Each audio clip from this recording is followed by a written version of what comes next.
ரொம்ப நாள் கழிச்சு ஒரு புத்தகங்கள் சம்மந்தமான ஒரு காணொளி எனக்கே ரொம்ப சந்தோஷமாக இருக்குது. ஏன்னா இந்த வருஷம் பெருசாக அவ்வளோவா படிக்கலை, வெறும் ஆடியோ புக்ஸ் மட்டும்தான் கேட்டுட்ருக்கேன். அது ஒரு விதத்தில் நல்லது அப்படின்னு நினைக்கிறேன். இந்த காணொளி புத்தகங்கள் அறிமுகம் அப்படின்னு சொல்ல முடியுமா அப்படின்னு தெரியல. ஏன்னா நான் சொல்ல போகிற இல்லை நான் பேச போகிற இந்த 2 புத்தகங்களும் எழுதுனது ரொம்ப புகழ்பெற்ற ஒரு எழுத்தாளர். அவர் பேர் சொன்னாலே ஓ இவரா அப்படின்னு நிறைய பேருக்கு தெரியும். அதுவும் இப்போ ரீசண்டாக போன வருஷமும் அதுக்கு முந்தின வருஷமும் அவருடைய கதையை மையமாக வச்சு 2 மிகப்பெரிய திரைப்படங்கள் வெளியாச்சு. ஸோ அதனால இவர் ரொம்ப ஒரு ஃபேமஸான ஒரு எழுத்தாளர் அப்படின்றதுனால இந்த புத்தகங்களை நிறைய பேர் எக்ஸ்ப்ளோர் பண்ணியிருக்கிறதுக்கான வாய்ப்புகள் ஜாஸ்தி. ஸோ அதனால பரிந்துரை அப்படின்னு வேணால் நான் சொல்லலாம் அப்படின்னு நினைக்கிறேன். ஸோ வணக்கம் வணக்கம் வணக்கம், எல்லோரும் எப்படி இருக்கீங்க? நான் பிரதீப், இது சென்னைக்காரன் யூடியூப் சேனல். இவ்வளோ நேரம் நான் அனத்திக்கிட்டு இருந்தது கல்கி கிருஷ்ணமூர்த்தி அவர்கள் எழுதிய அவருடைய முதல் புத்தகமான கல்வனின் காதலி, இன்னொரு புத்தகம் சோலைமலை இளவரசி. இந்த 2 புத்தகத்தை பற்றியும் நான் இன்னும் கொஞ்சம் எனக்கு பிடிக்காத விஷயங்கள் எல்லாத்தையுமே பகிர்ந்துக்கணும்னு ஆசைப்பட்றேன். வாங்க ஷோக்குள்ளே போகலாம்.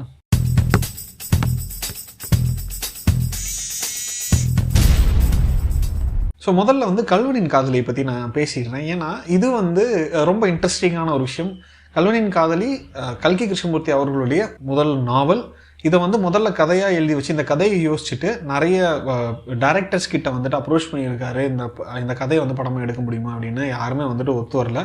அதனால சரி ஆனந்த விகடன்ட்டு அப்ரோச் பண்ணுவோம் அப்படின்னு சொல்லிட்டு ஆனந்த விகடன்ட்டு போய் கதை சொல்லியிருக்காங்க. அவங்க ஓகே சொன்னதுக்கப்புறம் அதை வாரம் வாரம் சீரியலாக வெளியிட்டிருக்காங்க அவங்க ஆனந்த விகடன் புத்தகத்தில், வாரப்பத்திரிகையில். அண்ட் 1953லையோ 54லையோ முழு புத்தகமாக வெளியிட்டிருக்காங்க. 1953ல் இதை ஒரு ஸ்டேஜ் பிளேவாக பண்ணியிருக்காங்க. 1955ல் சிவாஜி கணேசன், பானுமதி அவங்க 2 பேரும் நடித்து விஎஸ் ராகவன் அப்படின்ற ஒரு இயக்கி திரைப்படமாகவும் வெளிவந்திருக்கு. ஸோ அதனால இந்த கதையை நிறைய பேருக்கு தெரிஞ்சிருக்கிறதுக்கான வாய்ப்புகள் ஜாஸ்தி அப்படின்னு நினைக்கிறேன். ஸோ ஒருவேளை தெரியல ஆனால் இன்ட்ரெஸ்டிங்காக இருக்கேப்பா அப்படின்னு நீங்கள் நினச்சிங்கன்னா இது உங்களுக்காக தான். ஸோ ஒன்று முத்தையன் அப்படின்னு சொல்லிட்டு ஒருத்தர் இருக்கான். அவன் கிராமத்தில் இருக்கக்கூடிய ஒரு நபர். அவங்க அம்மா அப்பா இறந்துட்டாங்க. அவனும் அவனுடைய தங்கை அபிராமி மட்டும்தான் இருக்காங்க. முத்தையனுக்கு கல்யாணி அப்படின்னு சொல்லிட்டு ஒரு பொண்ணை காதலிக்கிறாரு. ஸோ அந்த கல்யாணி யார் அப்படின்னு பார்த்தீங்கன்னா அந்த ஊரில் இருக்கிற ஒன் ஆஃப் த செல்வந்தர்களுடைய பொண்ணு அப்படின்னு வச்சுப்போமே. இவங்க 2 பேரும் காதலிக்கிறாங்க அப்படின்றது ஊரில் இருக்கிற நிறைய பேருக்கு தெரியும். ஆனாலும் அவங்க அப்பா ஒரு கடன் சுமையினால் ஒரு செல்வந்தருக்கு 2ஆம் தாரமாக கல்யாணியை கட்டி கொடுத்துட்றாங்க. ஸோ அந்த விரக்தியில் முத்தையனும் அபிராமியும் வேறு ஒரு ஊருக்கு போகிறாங்க. முத்தையன் ஓரளவுக்கு படித்த நபர். அவர் முதல்ல கார் ஓட்டுறதுக்காக நிறைய பேர்கிட்ட போகிறாங்க. அதுக்கப்புறம் எதுவும் சரிப்பட்டு வரல அப்படின்னு சொல்லவும் அந்த ஊருக்குள்ளேயே இருக்கார். அதுக்கப்புறம் நிறைய வேலைகளுக்கு அப்ளை பண்ணிகிட்டு இருக்காரு. அவருக்கு ஒரு ஊரில் ஒரு கோயிலில் கணக்கெழுதுற வேலை கிடச்சிருது. ஸோ அதனால் அவங்க அங்கே போயிடுறாங்க. அந்த ஊருக்கு போனதுக்கப்புறம் அந்த ஊரில் இருக்கிற கோயிலில் இருக்கிற ஒன் ஆஃப் த தர்மகத்தாஸ் நினைக்கிறேன் அவர் பெண்களை சபல புத்தியோட பெண்களை தேவையில்லாமல் சீண்டக்கூடிய பலாத்காரம் செய்யக்கூடிய ஒரு நபராக உருமாறிடுறாரு. ஸோ அந்த மாதிரி முத்தையனுடைய தங்கச்சியை அந்த மாதிரி பண்ணிட்டு இருக்கிறப்ப முத்தையன் போய் தடுத்துடுறாரு, போட்டு வெளுன்னு வெளுத்துடுறாரு. ஸோ அவர் அப்படியே அடி வாங்கிட்டு அவர் எல்லாத்தையும் தொடச்சி போட்டு, அவருக்கு அந்த தர்மகத்தாவுக்கு என்ன அப்படின்னா இந்த மாதிரி நிறைய அடி வாங்கியிருக்கிறாரு போல். அதனால எல்லாம் தொடச்சி போட்டு நடந்து போயிட்டு இருந்திருக்காரு. இதை எப்படியும் கோயில் நிர்வாகத்துக்கிட்ட சொல்லிடணும் அப்படின்னு சொல்லிட்டு முத்தையன் வேகமாக போகிறாரு. ஏதோ அந்த தர்மகத்தாவுக்கு தட்டுப்பட்டுருக்கும் போல் போலீஸில் போயிட்டு நம்ம கம்ப்ளைண்ட் கொடுத்துருவோம் அப்படின்ற மாதிரி சொல்லி இவன் திருடன் கோயில் நான் எல்லாம் திருடிட்டான் அப்படின்ற மாதிரி சொல்லி அவனை பிடிக்கணும் நீங்கள், அதை நான் போய் கேட்க போனதுனால என்னை பாருங்கள் இப்படி போட்டு அடிச்சிட்டான் அப்படின்னு சொல்லிட்டு கதையை திருப்பி விட்டுருக்கிறாரு. ஸோ போலீஸ் அவரை பிடிக்குது, அவரை ஜெயிலில் போடுது. ஜெயிலில் முத்தையன் இன்னொருத்தர் அறிமுகமாகிறாரு, சொக்கன் அப்படின்னு சொல்லிட்டு ஒருத்தர் அறிமுகமாகிறாரு. முத்தையனுக்கு அவன் தங்கச்சி கிட்ட சொல்லலை, அவன் தங்கச்சி என்ன ஆகுமோ என்ன ஆகுமோ ஏதாகுமோ அப்படின்னு ஒரு பதட்டத்திலேயே தங்கச்சியை மட்டும் பார்க்க விடுங்க அப்படின்னு கேட்குறாரு. அதெல்லாம் முடியாதுன்னு போலீஸ்காரங்க சொல்லிடுறாங்க. ஸோ சொக்கனும் முத்தையனும் வந்து சேர்ந்து ஜெயிலில் விட்டு தப்பிச்சு ஓடுறாங்க. போலீஸ்காரங்க துரத்துறாங்க. ஏதோ ஒரு விதத்தில் வந்து ஓடி ஓடி ஓடி ஓடி கடைசியில் வந்துட்டு ஏதோ ஒரு இடத்துல போய் அவர் இது ஆகிக்கிறாரு. அதுக்கப்புறம் சில மாதங்களுக்கு அப்புறம் வந்துட்டு அவர் அந்த ஊரே, அந்த சுற்று வட்டாரமே வந்துட்டு பயப்படக்கூடிய ஒரு மிகப்பெரிய திருடனாக வந்து மாறிடுறாரு. ஸோ அதுக்கப்புறம் அவருடைய வாழ்க்கையில் வந்து நடந்த சம்பவங்கள், அவரும் அபிராமியும் வந்து சந்திச்சாங்களா, அபிராமியை வந்துட்டு சந்திக்கிறதுக்கான வாய்ப்பு அவருக்கு அமைஞ்சுதா, அதுக்கப்புறம் வந்து முத்தையனும் கல்யாணியும் வந்து சந்திச்சாங்களா, அவங்க சந்திக்கிறதுக்கான வாய்ப்புகள் அமைஞ்சுதா, அவங்களுடைய காதல் வந்து என்ன ஆச்சு, கல்யாணம் பண்ணிக்கிட்டு போன அந்த நபர் எப்படிப்பட்ட நபர் அப்படின்ற மாதிரி சுற்றி நடக்கக்கூடிய ஒரு இன்ட்ரெஸ்டிங்கான ஒரு கதை.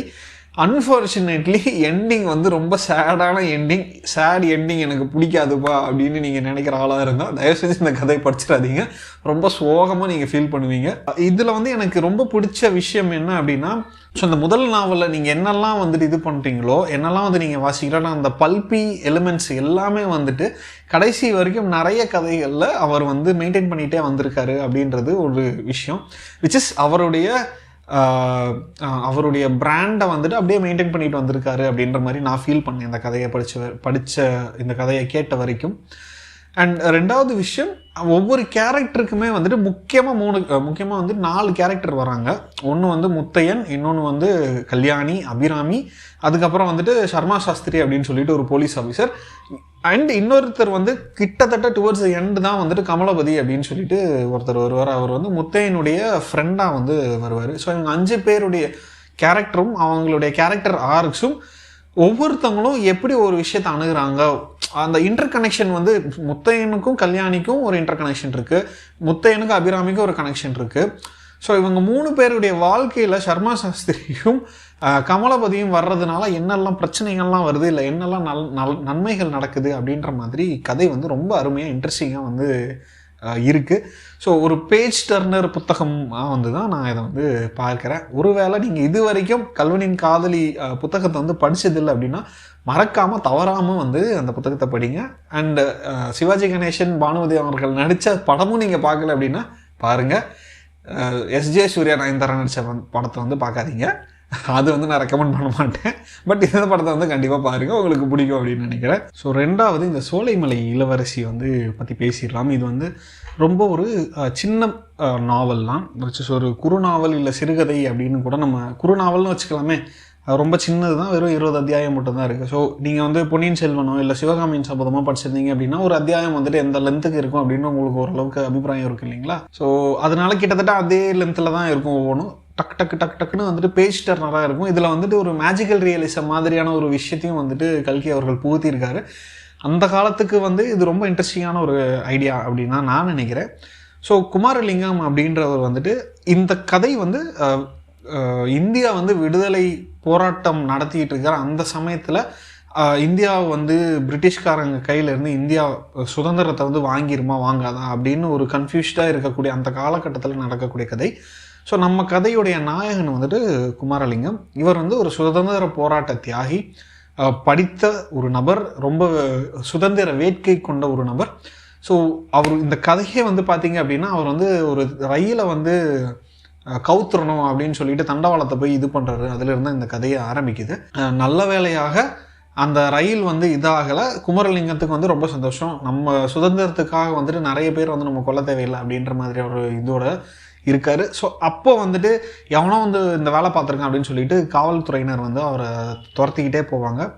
அவர் வந்துட்டு திக்கு தசை தெரியாமல் ஓடிட்டே இருப்பார். ஒரு கட்டத்தில் வந்துட்டு சோலைமலை முருகன் கோயிலுடைய வெளிச்சம், அங்கே தீபத்தோட வெளிச்சம் வந்து அவருக்கு தெரியும். சரி நம்ம அங்கே போவோம், அங்கே ஒரு பாலடைஞ்ச மாளிகை இருக்குல்ல, நம்ம அங்கே போய் பதுங்கிடுவோம் அப்படின்ற மாதிரி அவர் போகிறாரு. போயிட்டு அவர் களைப்பு தாங்க முடியாமல் வந்து படுத்து தூங்கிடுறாரு. அந்த சமயத்தில் அந்த பாலடைஞ்ச மண்டபத்துக்குள்ளே அவர் போகிறப்பே வந்துட்டு இது எங்கேயோ நம்ம வந்திருக்கோமே, இங்கே வந்து நிறைய நேரம் இருந்த மாதிரியே இருக்கே அப்படின்னு சொல்லிட்டு அவர் ஃபீல் பண்ணிகிட்டே இருக்காரு. பட் அவர் வந்து சரி அதெல்லாம் வந்து உதாசீனப்படுத்திட்டு போய் படுத்து தூங்கிடுறாரு. தூங்குறப்போ வந்துட்டு 300 வருடங்களுக்கு பின்னாடி வந்து அவர் கனவுல வந்து காண்றாரு. அதாவது இவர் வந்து மாரணேந்தல் இளவரசனாகவும் அந்த சோலைமலை அகெயின் அங்கேயுமே வந்துட்டு அப்போவுமே வந்துட்டு சோலைமலை மகாராஜா வந்து ஆங்கிலேயர்களோட கை கோர்த்துக்கிட்டு மாரணேந்தல் மகாராஜாவும் இவங்களும் சண்டை போட்டுக்கிறாங்க. மாரணேந்தல் அந்த அரச வம்சம் வந்துட்டு இவங்க கிட்ட வந்து தோற்று போயிடுறாங்க. ஸோ என்ன ஆயிடுது அப்படின்னா, ஒரு பாயிண்ட்ல வந்துட்டு 2 குடும்பத்துக்கும், அதாவது மாரணேந்தல் இளவரசரும் சோலைமலை இளவரசியும் வந்து கல்யாணம் பண்ணிக்க வேண்டியதாக இருக்குது. இந்த வெள்ளைக்காரங்க வந்து போனதுனால அவங்களுடைய கல்யாணம் வந்து தடைப்படுது.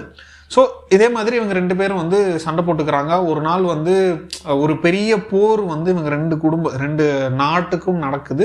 மாரணேந்தல் மகாராஜா வந்து என்ன சொல்லிடுறாரு அப்படின்னா, தம்பி நீ வந்து தப்பிச்சு போ, நம்ம குலம் விளங்கணும் அப்படின்னா யாரோ ஒருத்தனாவது உயிரோடு இருக்கணும், நீ போய் படை திரட்டி கொண்டு வந்து இவங்களை வந்து அழிச்சிரு, இல்லை இவங்களோட எதிர்த்து சண்டை போடு அப்படின்ற மாதிரி சொல்லி அவர் வழி அனுப்பி விட்டுறாரு. தப்பிச்சு போகிற வழியில் வந்துட்டு மறுபடியும் வெள்ளைக்காரன் போலீஸ்காரங்கிட்ட வந்துட்டு கண்ணில் தட்டுப்படுறாரு. அவர் அப்படியே ஓடி வர்றப்போ வந்துட்டு சோலைமலை கோட்டை பக்கத்தில் வந்துடுறாரு. அவருக்கு வந்து சோலைமலை கோட்டைக்குள்ளே வரணுமா, எதிரி கோட்டையாச்சே, போகக்கூடாதே அப்படின்னு சொல்லிட்டு அவர் ஃபீல் பண்ணுறாரு. இருந்தாலும் வேறு வழி இல்லை, இங்கே இருந்தோம் அப்படின்னா நாய் வந்து நம்ம தொடக்கரையை வந்து கடிச்சிடும் அப்படின்னு சொல்லிட்டு எகிரி கூச்சு உள்ளே போகிறாரு. அங்கே சோலைமலை இளவரசி மாணிக்கவல்லியை வந்து அவர் எதேர்ச்சியாக சந்திக்கிறாரு. சத்தம் கேட்டுட்டு மாணிக்கவல்லி வர்றாங்க.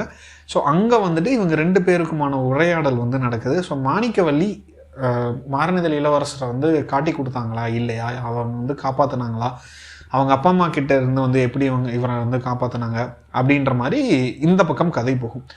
அடுத்து நம்ம கரண்ட் டைமுக்கு வந்தோம் அப்படின்னா, இதே மாதிரி தான் குமாரலிங்கம் வந்து இருக்கிறதுல எந்திரிச்சிட்டு அந்த சைடில் பொன்னம்மா அப்படின்னு சொல்லிட்டு ஒருத்தவங்க வந்து சந்திப்பாங்க. அவங்க யார் அப்படின்னு பார்த்தீங்கன்னா, அந்த ஊர் மணியக்காரருடைய பொண்ணு. ஸோ இதில் பேரல்ஸ் என்ன அப்படின்னா, மாரணேந்தல் இளவரசனும் குமாரலிங்கமும் ஒரு கேரக்டர், பொன்னம்மாளும் மாணிக்கவல்லியும் ஒரு கேரக்டர், மணியக்காரர் அந்த ஊருடைய மணியக்காரரும் சோலைமலை அரசரும் வந்துட்டு ஒரு கேரக்டர் அப்படின்ற மாதிரி போகும். ஸோ நான் வந்து இது வந்து உங்களுக்கு பேரலான கதை போகும். ஏன்னா தான் வந்து இதெல்லாம் வந்து பெரிய ட்விஸ்ட்லாம் இல்லை. நீங்கள் வந்து இந்த கதையை வந்து படிச்சிங்க அப்படின்னாலே ஓரளவுக்கு இதெல்லாம் வந்து நீங்களே கிராஸ் பண்ணிடுறீங்க ஒரு பீரியட் ஆஃப் டைமில். பட் இதில் வந்து இன்ட்ரெஸ்டிங்காக நான் என்ன பார்த்தேன்னா, ரொம்ப சின்ன புத்தகம், ரொம்ப செம்ம பேஜ் டர்னராக இருந்தது, ரொம்ப இன்ட்ரெஸ்டிங்காக இருந்தது. இந்த பேரலில் வந்துட்டு சூப்பராக ட்ரா பண்ணார்.